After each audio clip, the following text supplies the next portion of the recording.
Can you put a time limit on it, or say how much you're going to have a fit about? Or can you complain on the inside? You help others, is it because trying to make you feel better? Or are you truly helping others to help others? If you are looking for wisdom for your life, if you are looking for a motivational lift or spiritual boost, well, you have come to the right place. Better Life 75. Better Life 75. Well, you have come to the right place. Better Life 75.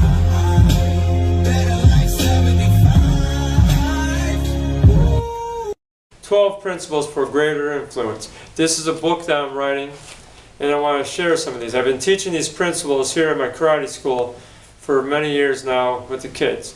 So I'm going to start with number 1. Don't be a complainer. That's pretty simple. Some of these things you may have heard your mom say, your dad say, some of these principles. You might have heard an uncle or a teacher talk about these things, or a motivational speaker. But let me tell you right now, you may hear it a million times, it might not click until that one time you go, oh, someone said it just right. Now it clicks. Or maybe you're ready to get this. It took me a long time to really get the understanding of don't be a complainer. Complaining is the nature that I've had, and that's not who I want to be. See, it's so easy and so quick to go to complain. So, don't be a complainer. My wife taught me a lesson on this a few years ago. I was coming home, she made some like hot dogs, right? And I wanted ketchup. We didn't have ketchup. I was tired, I was cranky, and then I didn't say nothing to her, but she heard me complaining out loud. So she's like, didn't say nothing. But then, around the holidays, Christmas time comes, I get ketchup from the whole family. Then my birthday comes, I get more ketchup. I was like, well, thanks a lot, hon. You know, so she taught me a lesson about complaining. Did that stop me? No. It slowed me down from complaining, but still complaints come out. So how does it help me to not complain when I feel like I'm complaining? You know, there's a lot of different things. You got to really put your mind up to it. Say, hey, I'm not going to complain that long. I'm not saying you're not going to complain, but can you put a time limit on it, or say how much you're going to have a fit about? Or can you complain on the inside and not say nothing, and then it develops like a negative attitude? Well, complaining is a negative attitude anyhow. So that brings us to number 2, develop a positive attitude. Okay, that's easy said, right? But is it easy to do? Not always. But here it is now, you can say, oh, complainer and or negative attitude, right? Don't be a complainer, develop a positive attitude. That's the same, but it isn't. It is, it isn't. They work hand in hand. Okay, so now develop a positive attitude. How do we do this? It starts in the mind, doesn't it? You really got to go in your mind and say, hey, I'm not going to complain no more. You know, I know some of you guys may not believe in the Bible, but the Bible's talking about, you know, you're a light on a hill, right? So the thing is, we're the whole city, or it talks about like a light. Who's going to take a lamp and put it, right, and cover it with a basket where you can't see it? Well, then we're going to put that on a lampstand, right? So did you ever have a lamp on a post and you turn it on and you can light up the whole room?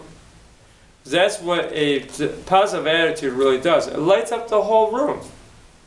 Alright, so is that easy done? No, not really. You got to put your mind to it.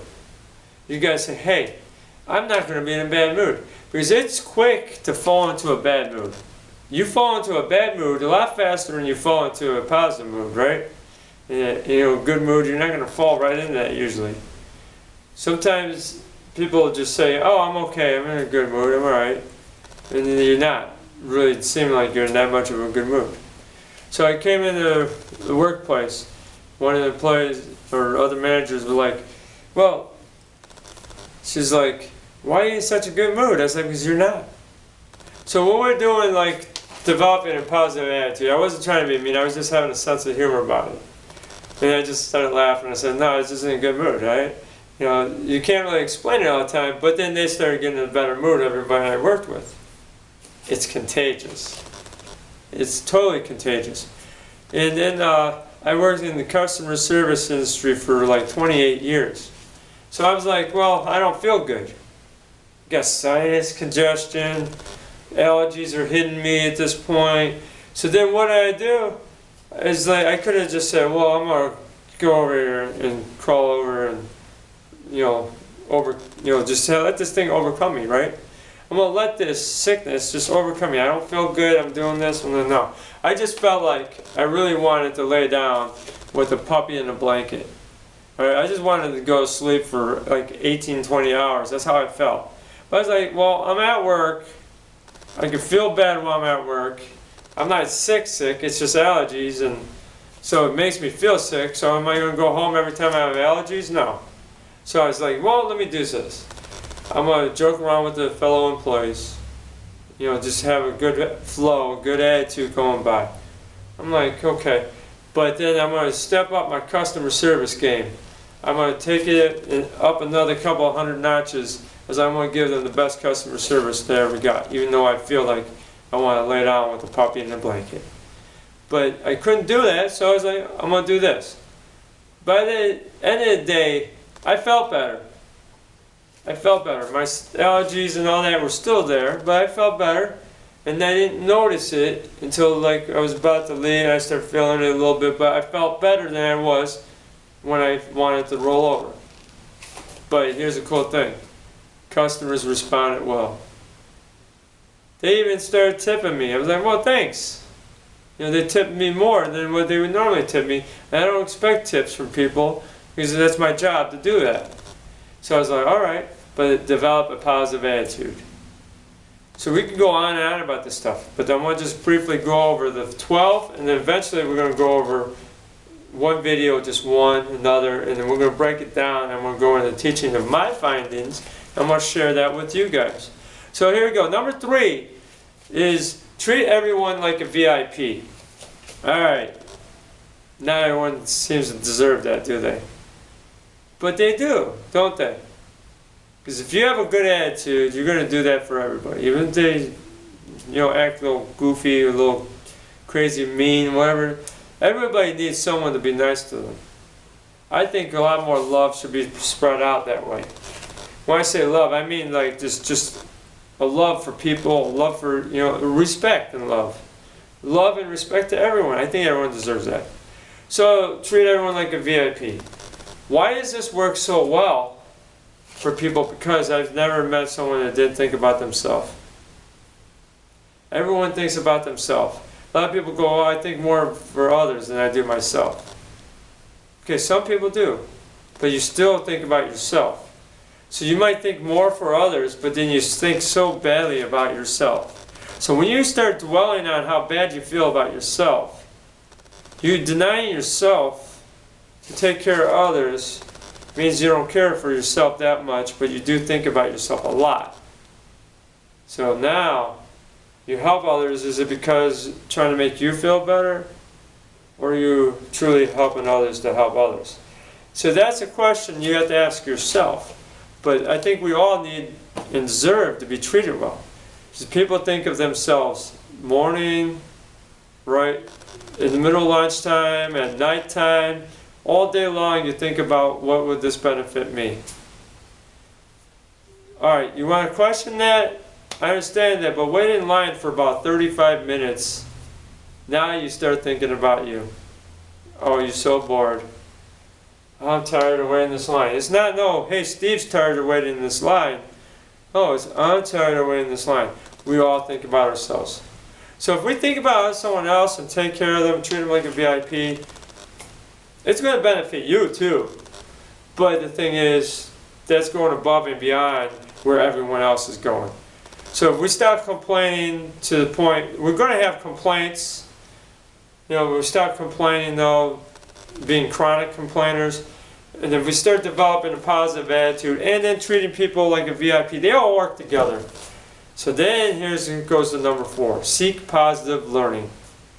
I used to say just like read positive books. That's what I said before. But the thing is, there's so much positive learning that a book may not have. So seek all positive learning. It's going to help you just on your personal growth, but it's going to help you with others too. So there's a long time ago, I've been studying like motivational speakers for many years. For like 13, 14 years I've been, going with motivational speakers. Because, I want to change myself for my family. So I came to the conclusion is I want a better me for my family. I also had a goal to earn $1 million in 5 years. I was like, okay, didn't hit that. Not even close. That was like 10 years ago, at least more, probably longer. Didn't hit it, not even close. But my attitude changed. Who I am inside, the core of me changed. Things that changed my life. Two books that really changed me too, that helped influence me big time. One was the Bible. I know all you guys don't believe in the Bible, but I found the Bible to be very helpful. So if you say, okay, I don't believe in Christ, I don't believe in this, that's fine for you on that. But if you take the Bible itself and look, it's a lot of life applications there, leadership's there. I mean, these are really a lot of things you can find there, and that's what I found myself into while I was going through the motivational speakers. One of the guys said, pick up the Bible, there's great leadership there. I was seeking that too. And he spoke the right word, so I went in there. That changed my life. Another book that changed me too was the dictionary. I didn't know a word. I picked up the dictionary. I learned the word. I learned the meaning. Positive learning, guys. Positive learning. Feed yourself with knowledge. Learn from others. Learn from others, guys. Now that goes up to number 5. Share what you learn. That's what I'm doing now with you. I gotta share it. I gotta share it. There's a little conundrum I've given people before. I say this to them. I say, I didn't get it till I got it. Now I got it, I give it. So let me say that again. I didn't get it till I got it, now I got it, I give it. So you could make that into a little song there. But the thing is, that's wisdom. I said something to somebody about that. I said this, and I said, that's wisdom. They go, that's not wisdom. Is it? It is. Because I didn't get it. Because everyone would teach me these things. I learned these things. I studied these things. I didn't get it right away. That's why, years later, here I am, 30 years old is when I started thinking about changing my life for the better. Now I'm 43. Now what? I didn't get it till I got it. Now I got it, I'm giving it to you. This is your share what you learn. And here's the coolest thing about sharing what you learn. You get to hear it again, and again, and again. So basically, not everyone wants to be taught. But can I share something with you? They're going to be like, yeah. Come on, what you got? If I say, can I teach you something? They might say, no. What the heck are you going to teach me? They don't respect you as a teacher or understand you as a teacher. Why would they listen to you as a teacher? But if you want to share something with them, they're going to be like, oh, okay. I might want to listen to that. That's pretty good. If they don't get it, you got it again. That's the greatest thing about that. Alright, so now we're going to one of the hardest things on this list. It's not the hardest, but it's one of them, is write a journal. Why would you write a journal? You could call it your captain's log if you want. Just write it down. Write it down. So basically, what are your thoughts and stuff? You don't have to write down I ate a cheeseburger today, unless you are keeping track of your food. Now it's a food journal. Oh, see how journaling works? I teach the martial arts. I start taking, we're doing a class, and also let's create a technique. That technique's so cool, I'm like, I like that. I journaled it down, I wrote it down, I video record, so I do video journals too. So write a journal in some other way. Okay, here's the power of the journal. Even after you write it, that kind of embeds a little farther, but you could also, this is where the real magic happens, guys. Go over it again. Whoa, who would have thought that? I wrote that 10 years ago. Why would I read that? That might be your book. That might be your $1 million idea. You just don't know. What you guys are seeing me come up with right now is from my journaling. boom, that sticks in my brain. Da, da, da. I'm not the greatest, journaler, because I got journals everywhere. I suggest if you're going to journal, keep it kind of organized. I'm not the best at that. Ask my wife. She'll tell you, I got notes everywhere. But now what I'm starting to really do is kind of put it in journals. What I had to start doing is separating journals. I got a journal for the karate. I got a journal for work, possibly. I got a journal for my mind. I got a prayer journal. I got journals for a couple different things. I don't write in them every day on all of them, but I'm always writing something down. Sometimes I write music. I'll journal that down. So now you got a music book with my songs. I journal it, get it in there, write it down, tailor it down, and that's where we're going to get into something down the line, and I'll touch that too later. But here's number 7. Be willing to serve others. How does serving others benefit you in this? How does it have greater influence? If I could take care of you in your greatest time of need, you're going to remember that. That may be the time that everyone else turned their back on them. But there you were. That's going to influence them in a positive way, right? Let's face it, there's influence no matter what. You have positive influence, negative influence, we got it. Alright, so let's go on to serving others. You want to do that. I'm going to run out of time on this video, so let's keep moving here. Okay, so maintain your physical health. Power. You got to stay healthy. Or you have no influence really. Or do you? You can have influence from the hospital bed, but your influence will be shortened. So if you want to have a long life of influence, you need to take care of your physical health. Alright, so we're going to keep moving down the line here. Number 9, be creative. That's where I was saying you can use your journaling for your creativity. Okay, that $1 million, I didn't hit it yet, but it's right around the corner. Probably if I keep messing around with this stuff, I may get it, but I may not. That may not be my destiny. Just because you're looking for, greater things, you're looking for success, doesn't mean it has to be money. You might want that success, but then you get other success. I got success in character. I'm not saying that to boast. I'm saying that because I put the work in to change who I am for the better, for you, my family, for everybody I touch. I want influence. So that's why this book is so important to me on this. Alright, so let's go on there. So be creative, that was. Let's go number 10. Be aware of where you are. If you're driving, drive. If you're working, work. If you're at school, be at school. Wherever you are, let your mind be there. Whatever you're doing, let your mind be there.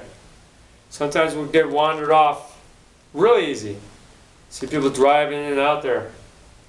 So be aware. Just be there.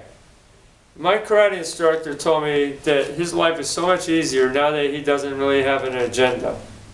Okay, we all have an agenda in our life, but he doesn't pass it on to everybody. He just is there. If I'm talking to him, we talk. He's not trying to sell me something all the time. He's like, hey, here's this. But if he's holding something, he wants to promote it, that's promotion, which is kind of an agenda, but that's not his main thing. If I'm hey Mark, can I talk with you? He says yes, now he's there. His life is so much easier. He's by the moment. He's not always out there on his agenda. He's in this moment. And now you can enjoy more things. Be aware of where you are. Don't worry about critics. There's always going to be someone saying something. If I listened to the critics, I wouldn't be doing these videos right now. I wouldn't be writing a book. I wouldn't be teaching karate. I wouldn't be doing ministry. People, they mess with me because sometimes I don't speak clear. I'm too quick sometimes. Or they say I mumble. Okay, that's fine. But if I listen to all that, I wouldn't think of anything of myself. I would put myself down. Alright, number 12, guys. Practice self-discipline. This is awesome. Self-discipline is the key to everything there. That's it. How can I take care of this if I don't discipline myself? If I just keep doing the things that are wrong, I hate doing those things, but I keep going to those things. If I can't practice self-discipline, I can't accomplish all this. I've been doing these for years. This is like 10 years in the making right here. I started writing that book a long time ago. I put it down because I was like, I'm not ready for this. So I started studying this. Well, I picked the book back up again. I'm ready. So guys, there it is. If you haven't subscribed, do so. Come on, subscribe, follow, help, participate. If you know somewhere, if you have a lead on something that could help my life and everyone else who follows these videos, share it with me. If it's something nasty below, I'm probably going to delete you. Not for the sake that I'm worried about critics. I just don't want it out there because we want positivity. That's it, guys. I'm going to just go, boop. If it's not positive on there, yeah, sometimes you can say, oh, I'm positive that I hate you. I'm positive that I'm unhappy. We don't want that kind of positive. So, if you haven't subscribed yet, what are you waiting for? God bless.